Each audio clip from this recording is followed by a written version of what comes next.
27 मई 2021 को हिमाचल प्रदेश के शहर धर्मशाला में तिब्बत गवर्नमेंट इन एग्जाइल के नए प्रेसिडेंट ने शपथ ली।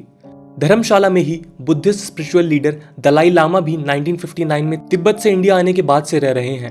2011 में जब से दलाई लामा ने एग्जाइल गवर्नमेंट को रन करने या उसमें किसी भी पॉलिटिकल रोल्स रखने से विड्रॉ कर लिया है, तब से ये तीसरे डायरेक्ट इलेक्शंस हैं जिसमें पेनपा शेरिंग नए प्रेसिडेंट बने हैं। इस इलेक्शन में करीब 64,000 तिब्बतन्स ने वोटिंग की है, जो India, Nepal, North America, Europe, Australia etcetera regions में एग्जाइल में रह रहे हैं। पेनपा शेरिंग ने यह भी कहा कि वो सिनो तिब्बतन कॉन्फ्लिक्ट पर चाइनीज गवर्नमेंट से डायलॉग करने के लिए तैयार है। दोस्तों, सिनो तिब्बतन कॉन्फ्लिक्ट 1950s में शुरू हुआ था, जब चाइना ने तिब्बत में इन्वेजन किया और ऑटोनमस तिब्बत रीजन को चाइना में मिलाने की कोशिश की। 1950 से 1959 के बीच कई जगहों पर तिब्बतन्स को People's Liberation Army of China यानी PLA ने या तो मार दिया या फिर कई तिब्बतन्स तिब्बत छोड़कर भाग गए। अब तिब्बत में चाइनीज गवर्नमेंट है और तिब्बतन्स और चाइनीज गवर्नमेंट के बीच ये कॉन्फ्लिक्ट 6 दशकों से चल रहा है। चाइना इंडिया के धर्मशाला में रहकर काम कर रही तिब्बत की गवर्नमेंट इन एग्जाइल को रिकॉग्नाइज नहीं करता और दावा करता है कि तिब्बत 13th सेंचुरी से ही चाइना का हिस्सा है। चाइना तिब्बत में रिलीजन पर प्रतिबंध लगाने के इशू को भी डिनाई करता है, पर कई तिब्बतन्स का मानना है कि उनकी ज़्यादातर हिस्ट्री इंडिपेंडेंट है और चाइनीज गवर्नमेंट उनके रिसोर्सेज रिच रीजन को एक्सप्लॉइट करने और कल्चरल आइडेंटिटी को खत्म करना चाहती है। अब इंटरेस्टिंग बात यह है कि इंडिया तिब्बत को चाइनीज का हिस्सा मानता है, पर तिब्बतन एग्जाइल्स यानी तिब्बत छोड़कर आए लोगों को होस्ट भी करता है। इंडिया ने 1959 से ही तिब्बतन्स को हिमाचल प्रदेश के धर्मशाला में रहने दिया है, हालांकि वो अब भी इंडियन सिटीजन्स नहीं है। दोस्तों, पिछले 10 सालों में चाइनीज गवर्नमेंट और तिब्बतन्स के बीच कोई खास डायलॉग नहीं हुआ है, तो ये सोचने वाली बात है कि क्या ये कॉन्फ्लिक्ट खत्म होने वाला है या तिब्बत को लेकर टेंशन्स बनी रहेंगी। इस पर इंडिया क्या कर सकता है और इसमें दलाई लामा का क्या रोल है, जानते हैं इस वीडियो में। दोस्तों, मैं हूं आदर्श गुप्ता और स्वागत है आपका स्टडी IQ में। अगर आप इस लेक्चर से रिलेटेड PDF या इंपॉर्टेंट डॉक्यूमेंट चाहते हैं तो आप मेरा टेलीग्राम चैनल ज्वाइन कर सकते हैं। Here is the link and you can also follow me on Instagram for regular updates. Tibet को तिब्बत ऑटोनमस रीजन या तिब्बत बॉट भी कहते हैं। ये चाइना और इंडिया के बीच का रीजन है जिसका वास्ट एरिया प्लेट्यूज और माउंटेन्स में है। इसी के कारण इसे रूफ ऑफ द वर्ल्ड भी कहा जाता है। तिब्बत में माउंट एवरेस्ट है। यदि लोकेशन को देखें तो तिब्बत नॉर्थ ईस्ट में चाइनीज प्रोविंसेस ऑफ क्विंगहाई, ईस्ट में सिचुआन, साउथ ईस्ट में यूनान, साउथ में म्यांमार, इंडिया, भूटान और नेपाल, वेस्ट में कश्मीर और Uyghur autonomous region of Xinjiang से नॉर्थ ईस्ट में बॉर्डर शेयर करता है। तिब्बत की कैपिटल सिटी लहासा है, जहां पर 1959 से पहले तक दलाई लामा का रेसिडेंस था। यही वो जगह है जहां पोटला पैलेस सिचुएटेड है। इस सिटी को बुद्धिस्ट होली सिटी मानते हैं। ये सी लेवल के करीब 12,000 फीट की ऊंचाई पर है। 1950 वो साल था जिसके बाद से सिनो तिब्बतन कॉन्फ्लिक्ट चाइनीज गवर्नमेंट के तिब्बत में इन्वेजन से शुरू हुआ, पर इस रीजन का इतिहास हजारों साल पुराना है। ईस्टर्न तिब्बत के क्वामदो के पास मिले रून से मालूम होता है कि यहाँ 4000 से 5000 साल पहले भी ह्यूमंस रह चुके हैं। रीजन में एक माइथोलॉजी के मुताबिक तिब्बतन लोग एक मंकी और फीमेल डेमन के यूनियन से ओरिजिनेट हुए हैं। 10th सेंचुरी CE की चाइनीज टैंग डायनेस्टी के हिस्टोरिकल रिकॉर्ड्स में तिब्बतन्स का ओरिजिन पैस्टोरल क्युयांग ट्राइब्स में बताया जाता है, जो नॉर्थ ईस्ट चाइना में 200 BCE में पाए जाते थे। 7th सेंचुरी से 9th सेंचुरी तक तिब्बतन किंगडम सेंट्रल एशिया का एक सिग्निफिकेंट पावर था, पर जब यहाँ किंगडम टूटा, तिब्बतन्स 10th सेंचुरी से 13th सेंचुरी तक कैजुअली ट्रेडर्स और रेडर्स रहे। युआन यानी मंगोल डायनेस्टी ऑफ चाइना ने तिब्बतन बुद्धिज्म की सुरक्षा की और इसे डिसयूनाइटेड मंगोलियन ट्राइब्स का पोटेंशियल स्पिरिचुअल फोकस बनाया। इसका रिलीजियस सिग्निफिकेंस 18th सेंचुरी में प्रैक्टिकली इंपॉर्टेंट तब बना जब ओइराट मंगोलिक पीपल एंड ट्राइब्स ने पूरे मंगोलिया में क्विंग डायनेस्टी को थ्रेट्स दिए। ओइराट्स दोस्तों मंगोलिया में रहने वाली 4 मेजर ट्राइब्स के कॉम्पोजिशन को कहते हैं। तिब्बत 19th सेंचुरी में हुए रशियन इंपीरियल एक्सपेंशन और इंडियाज फ्रंटियर डिफेंस पॉलिसी के बीच बफर के काम भी आया। रशियन इंपीरियल एक्सपेंशन काफ़ी लंबे समय तक चला।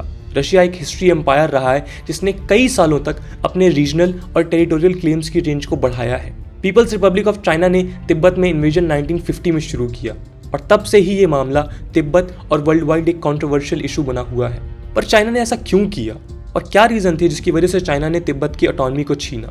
इसके लिए हमें चाइना की पॉलिटिक्स और कम्युनिस्ट पार्टी के काम करने के तरीके को देखना होगा। दोस्तों, 1921 में चाइनीज कम्युनिस्ट पार्टी या फिर CCP शंघाई में स्टैब्लिश हुई। ये ओरिजिनली एक स्टडी ग्रुप के जैसे चाइना की उस वक्त की नेशनलिस्ट पार्टी में फर्स्ट यूनाइटेड फ्रंट के साथ कोऑपरेट किया।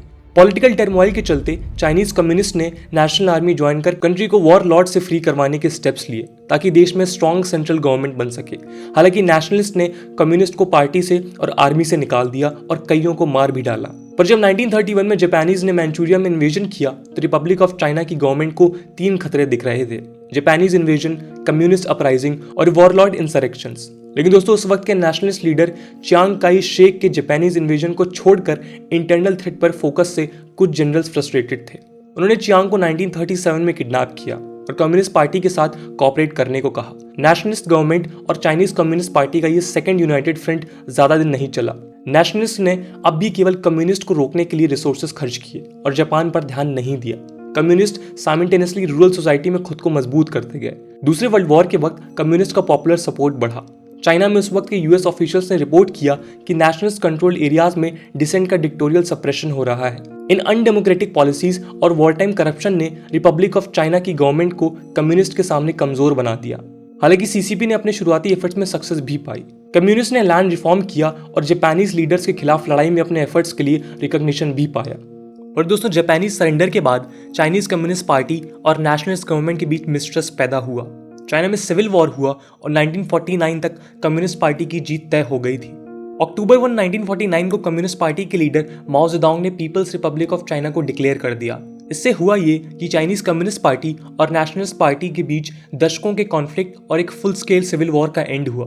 यूनाइटेड नेशंस ने मेनलैंड चाइना में कम्युनिज्म का रूल होने से दशकों तक डिप्लोमेटिक रिलेशन सस्पेंड कर दिए थे। इसी के बाद माओ जेडोंग के तिब्बत को एक तरह से पनिश करने के एजेंडा को बढ़ाते हुए 1950 में चाइना ने तिब्बत में इन्वेजन किया। माओ जेडोंग के एजेंडा में राइट पाम ऑफ चाइना बनाना शामिल था। इसमें लद्दाख, सिक्किम, भूटान, नेपाल और अरुणाचल प्रदेश 5 फिंगर्स थी।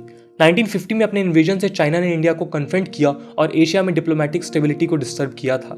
हालांकि चाइना इस मैटर पर लगाए जा रहे अधिकतर आरोपों को खारिज करता है और तिब्बत के चाइना का हिस्सा होने पर ही कायम रहता है। चाइना का मानना है कि तिब्बत उसका राइटफुल पार्ट है। कई तिब्बतन्स, मोस्टली जो चाइना में नहीं है, चाइना के एक्शंस को invasion of a sovereign country का दर्जा देते हैं और चाइना की तिब्बत में प्रेजेंस को फॉरेन पावर का ऑक्यूपेशन मानते हैं। दोस्तों इन दोनों असर्शन में सच्चाई है। हालांकि चाइना के बाहर और स्पेशली वेस्ट में पब्लिक ओपिनियन ये है कि तिब्बत एक इंडिपेंडेंट और एटलीस्ट हाईली ऑटोनमस एंटाइटी है। लेकिन चाइना ने किसी भी ओपिनियन की परवाह ना करते हुए अक्टूबर 1950 के बाद तिब्बत में मैस्केयर्स किए और अपनी आर्मी को भेजकर कई तिब्बतन्स को मारा। दोस्तों जब चाइनीज ट्रूप्स तिब्बत में घुसने लगे और करीब 2.5 लाख ट्रूप तिब्बत में स्टेशन हुए तो पैनिक बढ़ा। इस दौरान ल्हासा ने यूनाइटेड स्टेट्स से मदद मांगी पर कोई मदद नहीं आई। तिब्बतन्स के स्पिरिचुअल लीडर और बुद्धिज्म के गॉडमैन कहलाने वाले 14 दलाई लामा उस वक्त 23 ईयर्स के थे। उन्होंने सारी कोशिशें की पर सब फेल हो रहा था। चाइनीज गवर्नमेंट ने तिब्बत को 23 मई 1951 को एक 17 पॉइंट एग्रीमेंट साइन करने के लिए फोर्स किया। ये एग्रीमेंट तिब्बत के उस वक्त के मौजूदा political system, establish status, function and powers of Dalai Lama के मामलों में नो इंटरफेरेंस और रिलीजियस बिलीफ की फ्रीडम जैसे पॉइंट्स को इंक्लूड करता था।